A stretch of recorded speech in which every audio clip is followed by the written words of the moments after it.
Welcome to the She Builds Show. I'm your host, Stefanie Olson, a licensed general contractor who builds new construction, renovates, and designs your vision.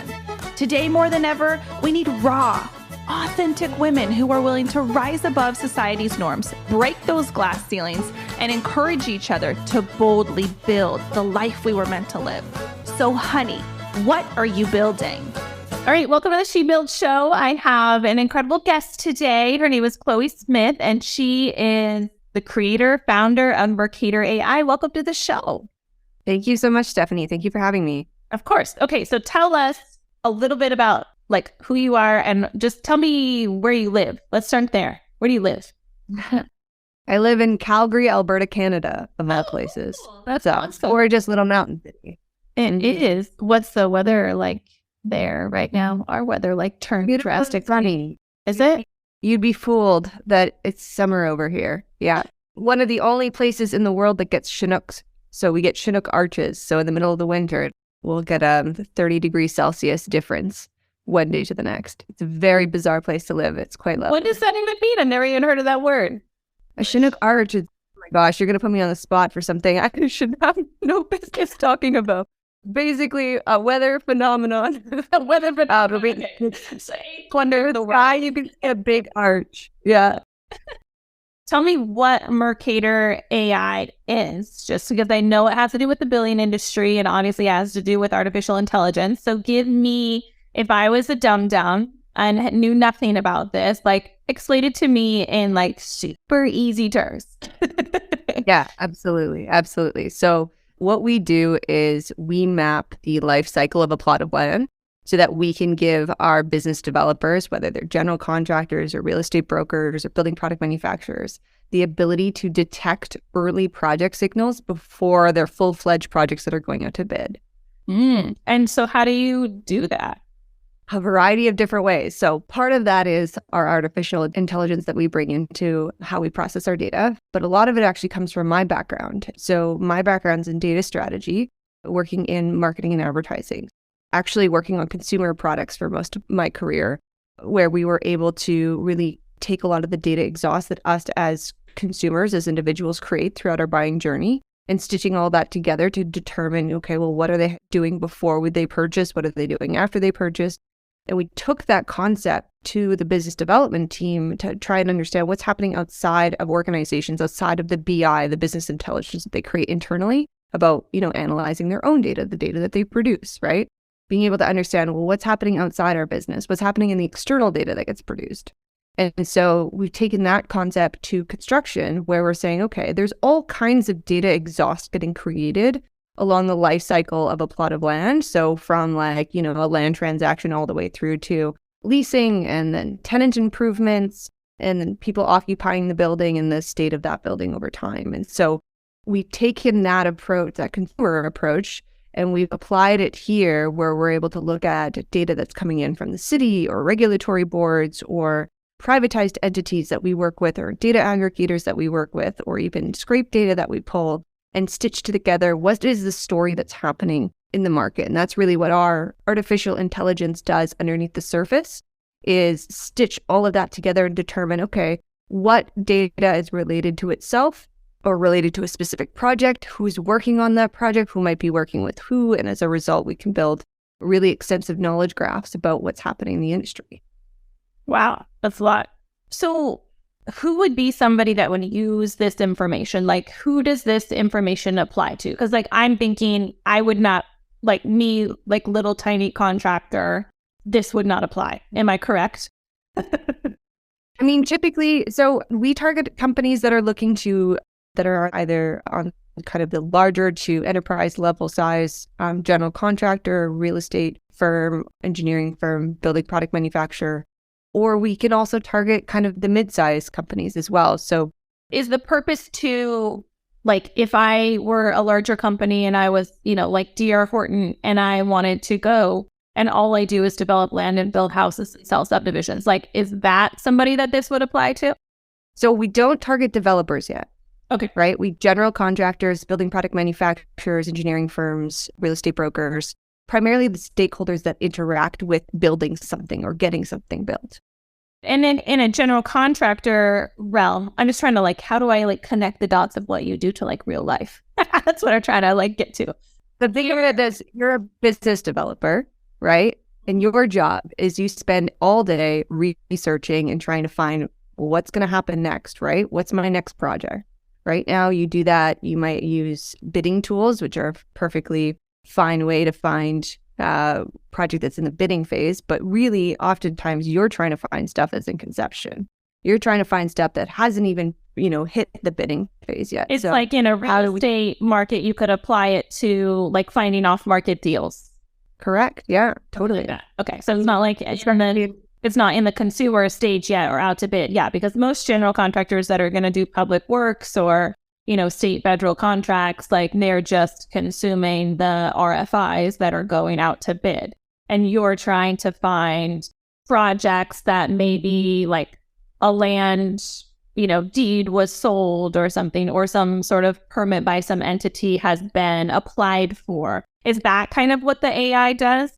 Yeah. So our AI under the surface stitches all that together to determine what relationships exist, right? But the data in which we collect, some of which is, land transactions or permits or applications, to understand what's happening ahead of time.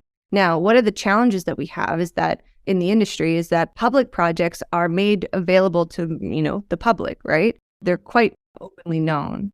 What's more difficult to find are the private projects, right? Because you have to be invited or you have to know the individuals. And so one of the things that we found in our research early on was that if the spend isn't happening with me as a company or the clients aren't working with me, typically I won't know about it because it's not in my network yet.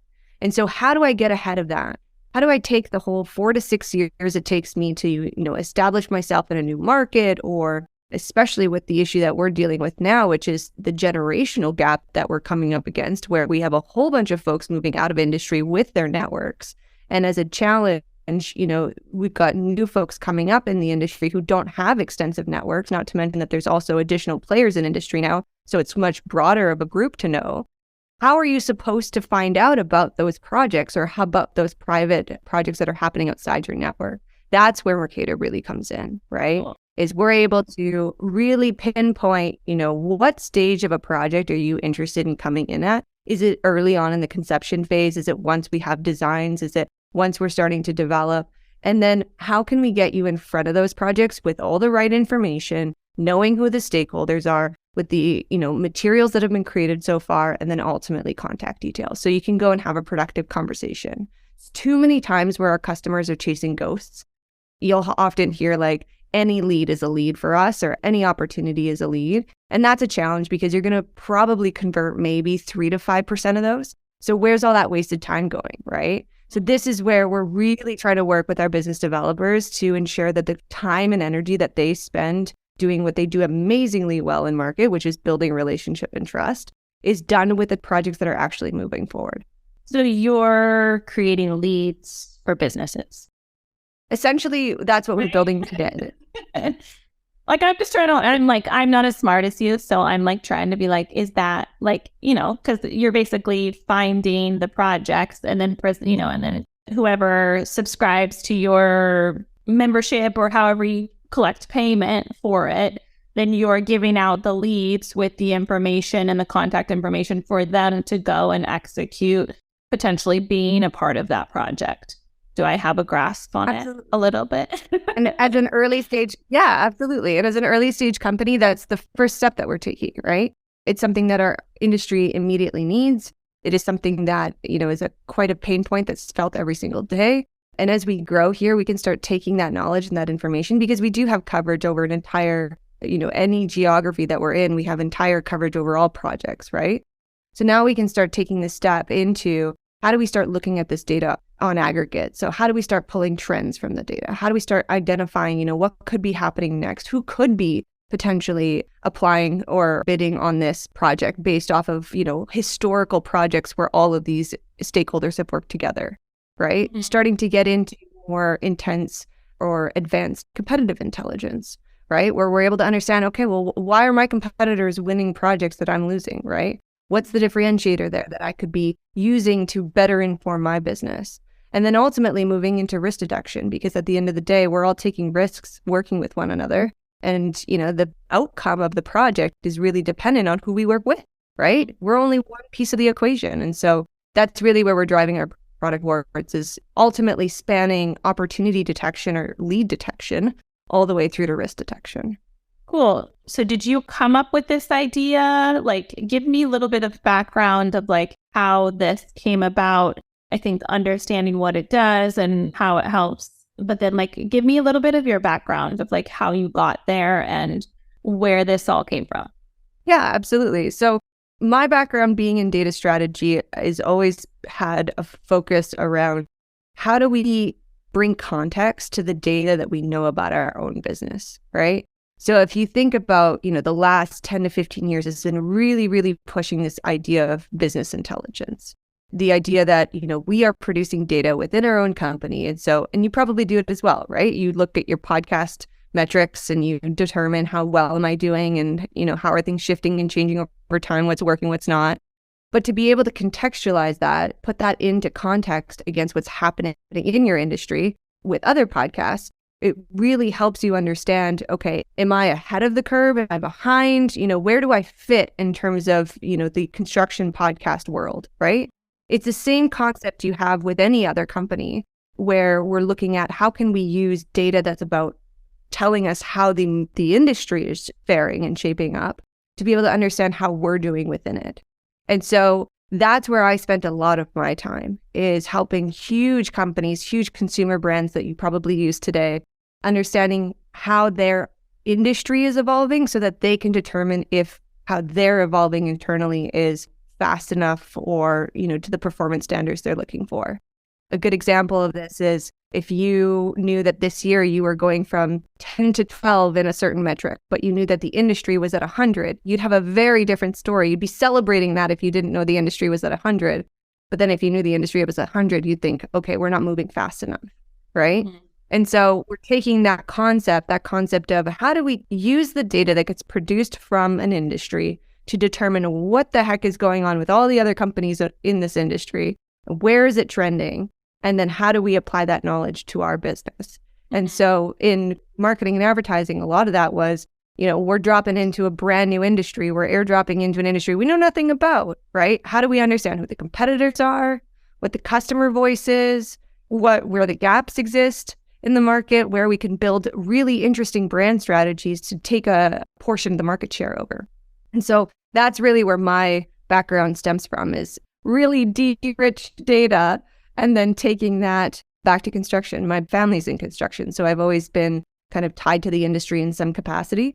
And I really thought to myself, here's an opportunity where I've grown up hearing my dad has all of these amazing relationships and amazing networks. And it's really a function of his ability to build these relationships and build trust that drive the value of the business that he's a part of. Well, as you start to acknowledge that there's a huge workforce that's about to age out, that becomes a huge concern for those companies, because they're about to lose all this revenue potential, right? They're losing the drivers of their revenue, and especially as a project-based business, that's terrifying. And so, is there a way for us to help the next generation coming up to be able to find opportunities faster, to be more efficient? There's fewer people going into construction. So how can we help them honestly shoulder the revenue responsibility that was created ahead of them? That's really the focus of kind of where we came to with Mercator. It is my baby, it's my brainchild, but it's been fascinating to watch a whole team of amazing folks that we have now kind of take that brainchild and drive it forward. It's really cool. So what did you go to school for? Marketing? Oh my gosh. I went to school for public relations, of all things. Okay. I found myself in this industry.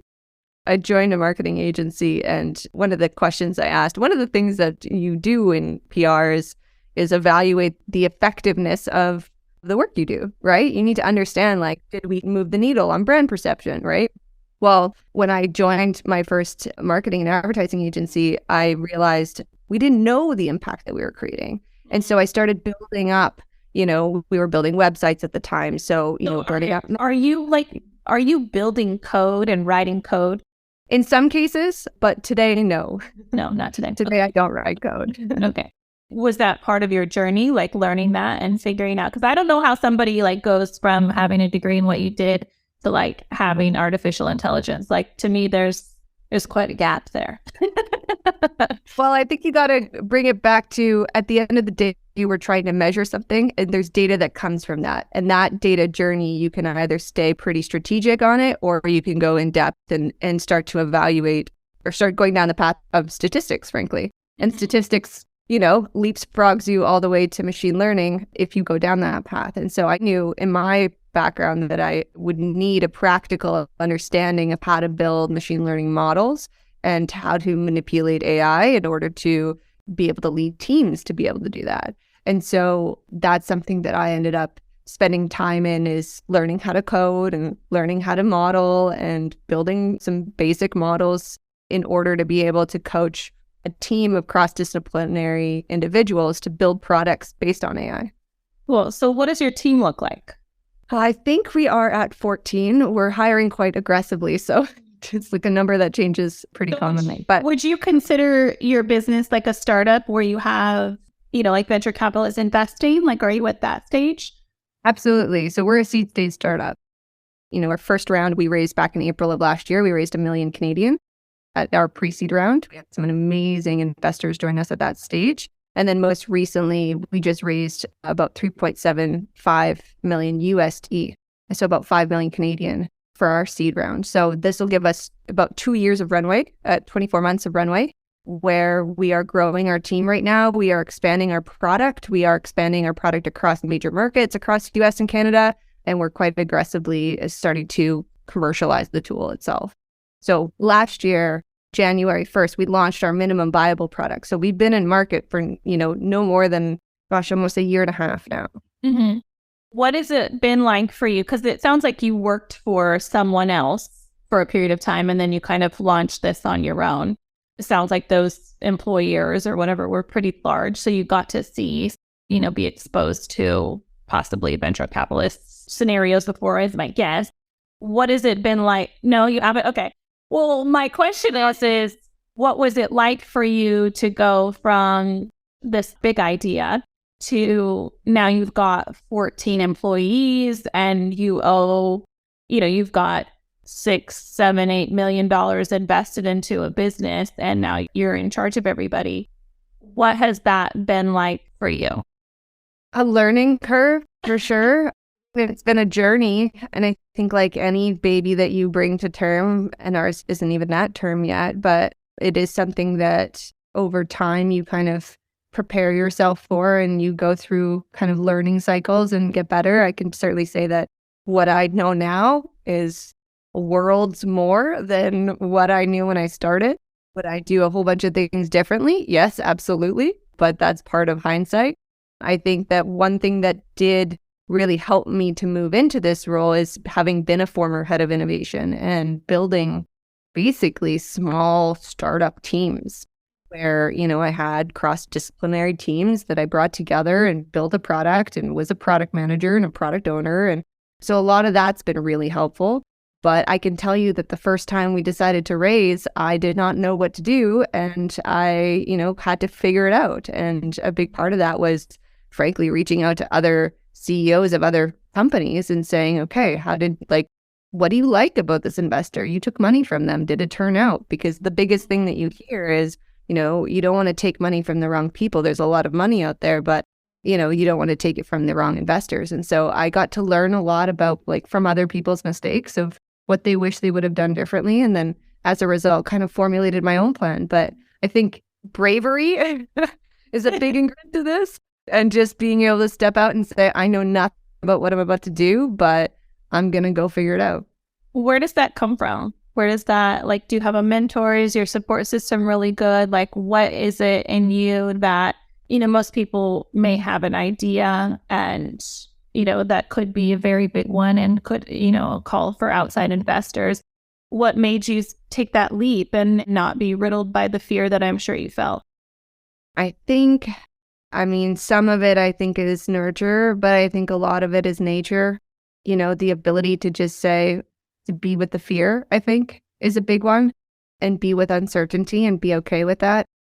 throughout my career, very quickly grew to understand that I love change. I love a little bit of chaos sprinkled in the mix, and it always makes for interesting outcomes and good learnings. And that ambiguity is something that I'm incredibly comfortable with. I've had some amazing mentors. I've had some mentors tell me, don't go down this path. I've had other mentors tell me, you won't know until you try. Right. And so I think it's a function of my level of risk tolerance, the stage in which I'm at in terms of my personal life, and my want to prove to myself that I can do this. Yeah. And that's been a pretty guiding, I guess, mental perspective. Yeah. What's been the hardest thing to date, like since you had the idea to now and investing? What's been the hardest thing? I mean, I can tell you that probably like staring your bank account down and seeing the numbers starting to go down and you're going like, okay, we've only got this much more oxygen left is like a pretty intense experience. But I'd probably say that jumping was probably the hardest thing. The first jump, the first leap, I remember my husband and I went for a huge walk and talked about, all of the pros and cons and what the plan was going to be and, what metrics I needed to hit personally to be able to say, yep, this is viable. And I would say that was probably the scariest because it's either do it or don't. Yeah, you kind of leave your job and you go, okay, I have money coming in through contracts because I was contracting at the time to kind of support myself through this process. And, I had real numbers I needed to hit in terms of being able to prove that this was going to be viable and something that I could actually, pursue. And I think that was one of the hardest things, especially knowing that I didn't know at first that we were going into construction. We had a very nebulous idea of, okay, we want to map industries. How do we do so with data? And which industry do we map? Do we even have a problem statement? And so a lot of that kind of nebulousness caused us to do a lot of things in the first year that I would never do again, Right. And it's all learning. But I think once you jump, you're kind of blocking and tackling and kind of adapting. Making the moves you need to make as they come. Describe to me what it was like when an investor said, yes, I'm going to give you $3 million or whatever it is. What was it like when somebody gave you, because I think that feeling of I believe in you and I think that what you're doing is viable and that has to give you energy and excitement. And also I'm sure oh shit. Would be my response. But what was that like when, that first time somebody gave you money? So the first time somebody gave me money was a family friend, actually. And so I can say that the oh shit was so much more in that than all the other checks afterwards, because this was, oh my gosh, this is somebody who I'm going to have to see at family events if this doesn't pan out. So there was definitely that I probably, had the most amount of anxiety over those dollars than any other dollar after the fact. That doesn't change the magnitude of the other investments. But at that point, I was like, there's already money in the game and I need to see this through. So that kind of shock of oh, this is real kind of passed with that first one. But that first one was kind of an oh shit. Well, good. No other word for it. I'm going to have to do it. I'm going to have to tell you what's happening and I'm going to have to pay you back and all the things. That's awesome. I can tell you that the last round where we raised obviously the most to date was less of an oh shit and more of a we've got this. And there was this level of confidence, we've got this and we have amazing investors behind us now. It's just, let's go. Right. And there was just this sense of I can't wait to just get back to work and show what we know we're able to do with these funds. Cool. That's amazing. Tell me, do you have an end goal, a game plan for the end of this journey? What's your end goal? Sell it, make 100 billion? What is it? I think I definitely see this being an industry shaping and changing company. We are creating a brand new category in this industry. There are no intelligence tools in construction. We are the first. And so I believe wholeheartedly that we are providing a whole new sense. We're literally walking into a dark room and flicking the lights on is what we're doing with this company. And so end goal, I would say that there's a couple different paths we can take, but I see this being a very large company, something that I'm excited to grow, and I'm excited to see how do we build a very large company and how do we scale this over the next, 5, 7, 10 years. Mm-hmm. So you just plan to stay in it. Like, do you want to sell it? Do you want to be done with it? Or is it like, this is something I'm going to do forever and I want it to be generational, or, have somebody that I choose to do a succession plan or something? Like, do you have any idea of where you want to head there? I know personally that maintaining something that's already in existence is the tough thing for me to do. I'm a creator. I'm a maker first and foremost. So these kind of early years are where I thrive the best. And I think once we get to a certain size and it becomes kind of an M&A play or like a mergers and acquisitions, if we start acquiring companies, for example, I think that there's some interesting learnings there. But I think ultimately where my heart lies is in creating. And so I think at some point I will be like, okay, I'm good. The baby is slide up a step back. But there's a lot of work to get there. So, I want to make sure I'm putting my head down and focusing on the right things. That's incredible. Well, I am so lucky to get to know you and what you're doing. And you are just an incredible mind, and what you're trying to do to disrupt the industry and to help people. I think it's just such a beautiful other side of being able to use technology to help people, in kind of an industry where technology isn't really present all that much. Could you share with the listeners, I don't even know if you're allowing more investors, but either investors, or if they want to use your tools or contact you or get a hold of you, or they're like, oh my gosh, this is so interesting, I want to know more. Let us know how they can find you. Yeah, absolutely. Well, we have an inundation of interest right now. So we had to create a wait list for our product. We have a wait list that people can jump onto for September access on Mercator.ai. So that's MERCATOR.ai. On our website, we also have the ability, I believe, to reach out if you're an investor. We love to meet investors early on. It's such a fantastic opportunity to start to get to know each other and build a relationship. Nearly all of our investors from this latest round came in as a result of having known us previously. So that's always fantastic. But yeah, that's how you can get a hold of us. Awesome. I love it. Thank you so much, Chloe. This has been awesome. And again, thank you for being here. Thank you so much, Stefanie, for having me. It's been a pleasure. Of course. Thanks for joining me today on the She Builds Show. My name is Stefanie Olson. My hope is that this episode leaves you feeling empowered and ready to boldly take that step into building the life that you envision, 1 2x4 at a time. And if you can do me a quick favor, please leave me a 5-star review on iTunes. I get giddy over reading the reviews each week, and I will choose one special person to win some She Builds swag. Make sure you add your name to the review, and I'll reach out if you're the winner. Thanks again for hanging out. Be sure to visit me at theshebuildshow.com, where you can ask me questions and share with me what you're building.